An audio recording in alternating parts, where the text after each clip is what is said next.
ఇన్ని రోజుల నుంచి ధర్నా చేస్తున్నాము. ఇప్పటికి ఈ మంత్ అంతా కూడా ధర్నాలు చేస్తూనే ఉన్నాం 4-5 చోట్ల కూడా. ప్రభుత్వం నుంచి ఏ రెస్పాన్స్ కూడా మాకు రెస్పాండ్ అవ్వటం లేదు. కనీసం ఏంటి మీరు ఉన్నారా లేదా అనేది కూడా వాళ్ళు ఏం చెప్పటం లేదండి. కనీసం ఇప్పుడైనా కొంచెం మా మీద దయ ఉంచి వాలంటీర్స్ మీద ఉన్న జీతాన్ని కొనసాగించి కనీసం మమ్మల్ని విధుల్లోకి తీసుకోవాలని మేము కోరుకుంటున్నామండి. జీతాలు ఎన్ని నెలల నుంచి బకాయిలు ఉన్నాయి? మే నెల వరకు జీతాలు పడినాయి సార్.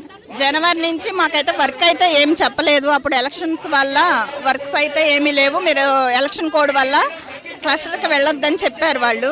సో మేము జనవరి నుంచి వెళ్ళలేదు, కానీ మే నెల వరకు జీతాలు పడినాయండి. ఈ 5-6-7 మంత్స్ అవుతుంది దగ్గర. కనీసం 5,000 జీతమైనా ఇవ్వాలి. వరదల్లో కూడా ఇప్పుడు ఎవరైనా ఏదైనా చిన్న వర్క్ చేయించుకుంటే ఒక 200-300 రోజుకి ఇస్తారు. అలా మమ్మల్ని సెప్టెంబర్ 1 నుంచి మంత్ వరకు ఆ మంత్ కూడా మమ్మల్ని ఉపయోగించుకున్నారు. కనీసం ఆ నెల జీతమైనా వేయాలి కదండి. హ్యాండిక్యాప్స్ ఉన్నారు, మేమున్నాము, లేడీస్ ఉన్నాము. ఇప్పుడు మేమైనా వేరే జాబులు చేయాలన్నా కూడా మాకు అవకాశాలు ఉండవు. ఎందుకంటే ఏజ్ లిమిట్ ఉంటుంది, దానికి ఇబ్బంది ఉంటుంది చేసుకోవాలన్నా.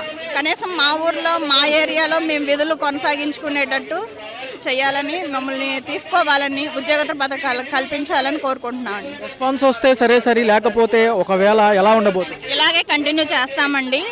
మా గవర్నమెంట్ నుంచి ఏదో ఒకటి అందే వరకు కూడా మేము ఇలాగే కొనసాగిస్తాం. వరదల్లో మీ సేవలు ఉపయోగించుకున్నారు, కరోనాలో మీ సేవలు ఉపయోగించుకున్నారు. ఒక ప్రభుత్వానికే మీరు పనిచేస్తున్నట్లుగా ఇప్పుడు చెప్తున్నారు. అది ఎంతవరకు సమంజసం అంటారు? మేము ఏ పార్టీ తరపున వాళ్ళం కాదండి. ఇప్పుడు మీరు ఏది చెప్తే మేము అదే వర్క్ చేస్తాం. మేము వైసీపీ అని కాదు, టీడీపీ అని కాదు, పార్టీ తరపు గురించి అసలు మీరు ఆలోచించొద్దండి. మీరు ఏదైతే ఏ వర్క్ అయితే చెప్తారో మేము ఏదైనా చేస్తాం. పెన్షన్స్ తీసేశారు, నిదానంగా ఒక్కొక్కటి క్లస్టర్ గ్రూపుల నుంచి మమ్మల్ని డిలీట్ చేయించారు. ఏదో మళ్ళీ తర్వాత చూస్తారులే మా గురించి అనుకుంటున్నాం, కానీ ఇంతవరకు తీసుకొస్తారని మేము అనుకోలేదు. పవన్ కళ్యాణ్ గారికి మరి చంద్రబాబు నాయుడు గారు కానీ మేము చెప్పుకునేది ఒకటే, మాకు ఉద్యోగ భద్రత కల్పించాలి, మాకు గౌరవ వేతనం మాకు ఇవ్వాలి. గతంలో హామీలు ఇచ్చిన నాయకులు ఏమైపోయారు? ఇప్పుడు ఏమీ పట్టనట్టుగా ఉంటున్నారు. అసలు ఎందుకని ఈ యొక్క వ్యవస్థను నిర్వీర్యం చేశారు? మీరు ఇంపార్టెంట్, మీకు జీతాలు పెంచిస్తామన్నారు, మరి ఇప్పుడు ఏంటి? వాలంటీర్ వ్యవస్థ వల్ల ప్రభుత్వాలకి పేరు వచ్చింది తప్ప ప్రభుత్వాల వల్ల వాలంటీర్లకి ఏ లబ్ధి చేకూరలేదండి.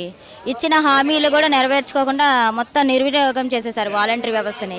చాలా చిన్న చూపు చేసేటట్టుగా, రాష్ట్ర వైపుకి వెళ్ళే వాలంటీర్ వ్యవస్థని దీనాచవేదిగా చూసేటట్టుగా చేశారండి ప్రభుత్వాలు. మాట్లాడితే వాలంటీర్ వ్యవస్థ వైసీపీ కార్యకర్తలని మాట్లాడుతున్నారు. కూటమి ప్రభుత్వానికి దయచేసి దండం చెప్పేది ఏంటంటే కూటమి ప్రభుత్వం తీసుకొని కూటమి ప్రభుత్వ వాలంటీర్లుగా వాళ్ళు తీర్చిదిద్దుకోమని చెప్తున్నానండి. వాళ్ళు తీసుకొని మా వాలంటీర్ వ్యవస్థను నియమించుకొని కూటమి ప్రభుత్వ వాలంటీర్లుగా వాళ్ళు కూడా చెప్పుకుంటే గొప్పగా కనిపిస్తామని, వాలంటీర్ వ్యవస్థ చాలా గొప్పగా కనిపిస్తుందని చెప్తున్నానండి. చూసుకున్నట్లయితే ఎన్ని నెలల జీతాల బకాయిలు ఉన్నాయి? ఇంటికాడ మరి ఎలా ప్రతి నెల ఖర్చులు ఉంటాయి? మరి మహిళలు ఇవన్నీ ఇంత ఇబ్బందులు ఎందుకు పెడుతున్నారు?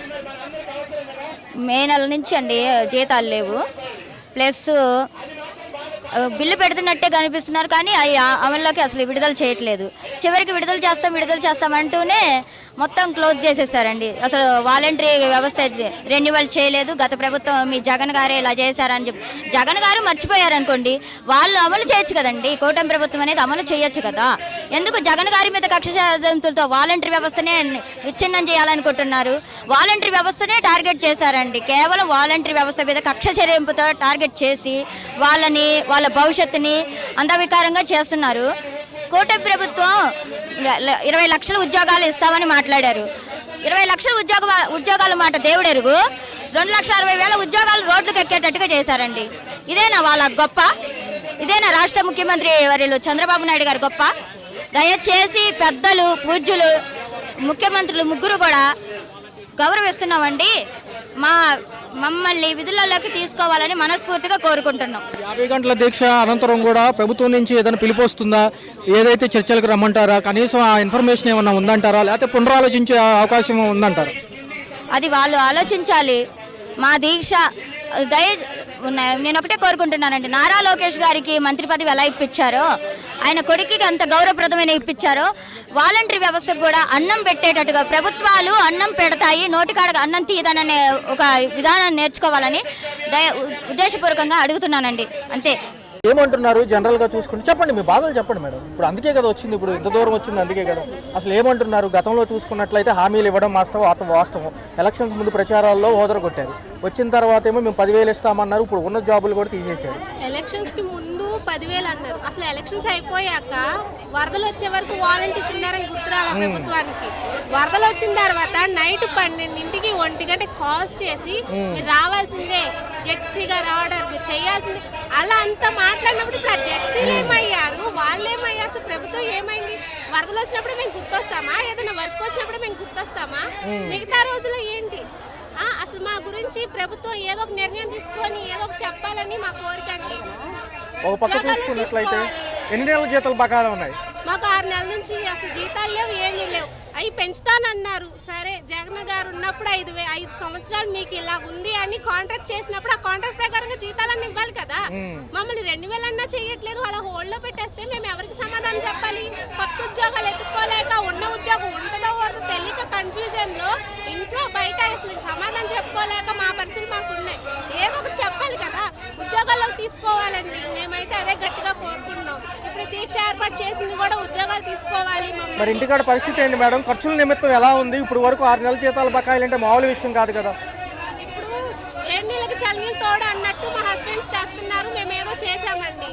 కానీ ఇప్పుడు ఇంట్లో ఒక్కరు కష్టపడాలి, 4 తినాలంటే ఇంకా దేశం రేట్లు రోజు రోజుకి ఎలా పెరిగిపోతున్నాయో వాటిని మేము ఎలా సర్దుకోవాలి? అది కొంచెం గవర్నమెంట్ వాళ్ళు ఆలోచించాలి. ఇప్పుడు చంద్రన్న, పవన్ అన్న ఇద్దరు కనీసం వాలంటీర్ గురించి ఎవరో మంత్రి చెప్పారు కానీ వాళ్ళ నోటమ్మటి ఒక్క మాట కూడా రాలేదు.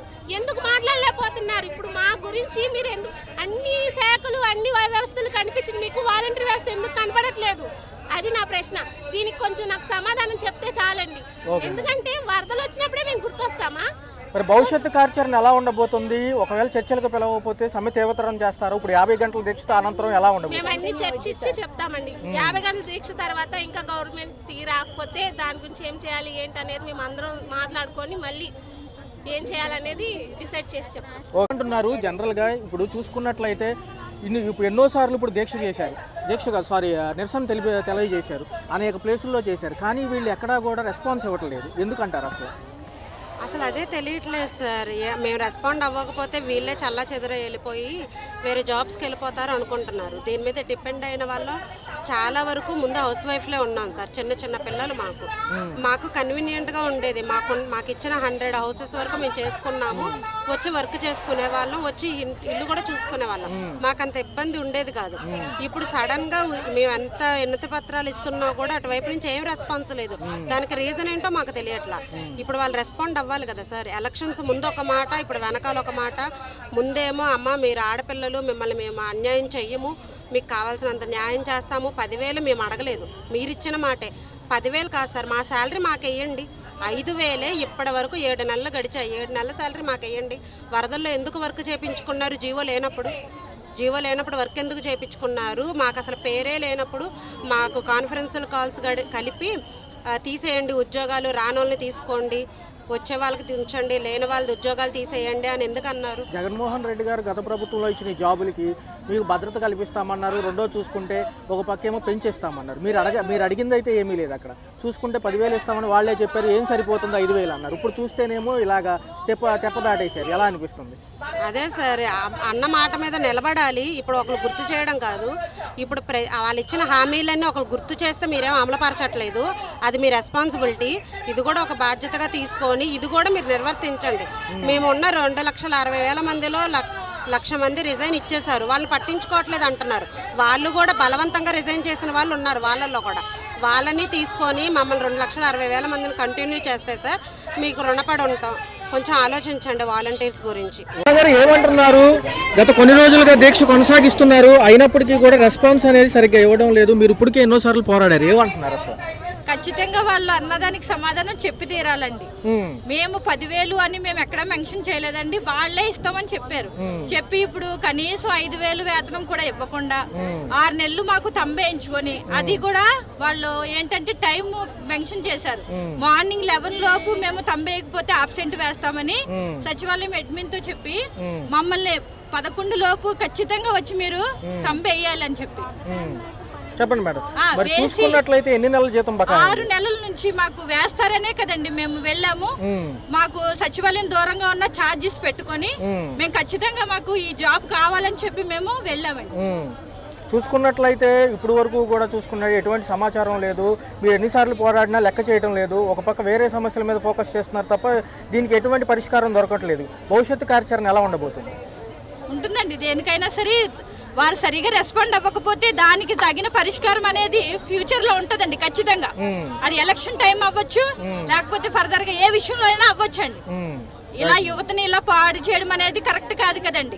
గవర్నమెంట్ అనేది యువతను ముందుకు తీసుకురావాలి. గతంలో ప్రభుత్వంలోకి వచ్చే ముందు చంద్రబాబు గారు కానివ్వండి, ఒక పవన్ కళ్యాణ్ గారు ఎన్నో మాటలు చెప్పారు. మీ స్కిల్ డెవలప్మెంట్ కి సంబంధించి ఇచ్చి వేరే దాంట్లో పెడతామన్నారు. మరి ఏమైంది? అవునండి, మేము అది కూడా అంటున్నాం. వాలంటీర్ వ్యవస్థ ఇష్టం లేకపోతే దానిని పక్కన పెట్టినా కూడా మాకు కనీసం వేరే స్కిల్ డెవలప్మెంట్ అని చెప్పి వేరే ఏదైనా ఆపర్చునిటీ ఇస్తారని మేము పీజీ చేసాం, గ్రాడ్యుయేట్ చేసాం కాబట్టి మాకు వేరే ఏదైనా ఇస్తారని ఆశించి వారి కోసమే మేము పోరాడుతున్నామండి. మాకు ఖచ్చితంగా వారు వాలంటీర్ అనేది వాళ్ళకి ఇష్టం లేకపోతే, అలా కాకపోయినా మాకు ఎడ్యుకేషన్ సంబంధించి మాకు ఏదైనా జాబ్ మాకు ఖచ్చితంగా ఇవ్వాలండి. ఎందుకంటే మా ఫ్యామిలీస్ మా మీద ఆధారపడి ఉన్నవి.